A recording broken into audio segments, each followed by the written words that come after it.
விஜய் டிவியில் cook with Comali season 6 தொடங்கி விறுவிறுப்பாக போயிட்டுருக்குது. ஒரு காலத்தில் விஜய் டிவி கூட மல்லுக்கட்டின லட்சுமி ராமகிருஷ்ணன் ராமர் பிக் பாஸில் பரபரப்பை உண்டாக்கி அதிரடியாக வெளியேற்றப்பட்ட நடிகை மதுமிதா இவங்கெல்லாம் களமிறங்கியிருக்காங்க. இந்த சூழலில் நிகழ்ச்சி வெளியான 2 வார நிலவரப்படி நிகழ்ச்சிக்கு நல்ல வரவேற்பு கிடைச்சிருக்குது அப்படின்னுமே சொல்லப்படுது. அந்த வகையில் வெங்கடேஷ் பட்டுக்கு பதிலாக இறக்கப்பட்ட மாதம்பட்டி ரங்கராஜ் போதாது அப்படின்னு சொல்லிட்டு இந்த வருஷம் இன்னும் ஒரு ஜட்ஜையுமே கூட்டிட்டு வந்திருக்காங்க.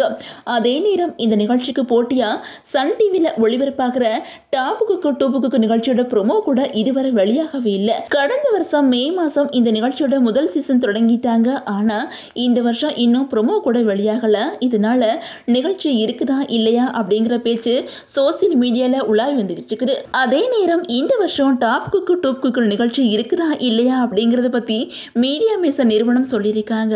அவங்க என்ன சொல்லியிருக்காங்க அப்படின்னா, குக்கு வித் கோமாளி நிகழ்ச்சியை தயாரித்த மீடியா மேச நிறுவனம் தான் இந்த நிகழ்ச்சியும் தயாரிக்குது.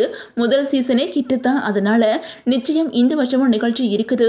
லேட்டாக வந்தாலும் வெயிட்டாக இறக்குவாங்க அப்படின்னு சொல்லியிருக்காங்க. அதே நேரம் மீடியா மேச நிறுவனத்தோட சீஃபான ரவுஃபா என்ன சொல்லியிருக்காங்க அப்படின்னா, இப்போ நானும் ரவுடிதான் நிகழ்ச்சி போயிட்டு இருக்குது. அது முடிஞ்சதும் டாப் குக்கு டூப் குக்கு நிகழ்ச்சி நிச்சயம் இருக்குது. போன வருஷம் மே மாதம் தொடங்குச்சுதான், ஆனால் இந்த வருஷம் கொஞ்சம் தாமதமாக வரும்.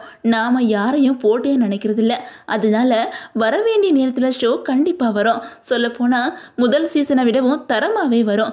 வருஷத்துக்கு வருஷம் டெவலப் பண்ணியிருக்கணும் இல்லையா அப்படின்னு சொல்லியிருக்காங்க. அண்ட் மக்களே, நீங்கள் யாரெல்லாம் டாப் குக்கு டூப் குக்கு நிகழ்ச்சிக்கு வெயிட்டிங் அப்படின்னு சொல்லிட்டு உங்களோட கமெண்ட்ஸை மறக்காம கமெண்ட்டில் சொல்லுங்கள். அண்ட் இந்த வீடியோ உங்களுக்கு பிடிச்சா லைக் பண்ணுங்கள், ஷேர் பண்ணுங்கள், மறக்காம நம்ம சேனலை சப்ஸ்கிரைப் பண்ணிக்கோங்க.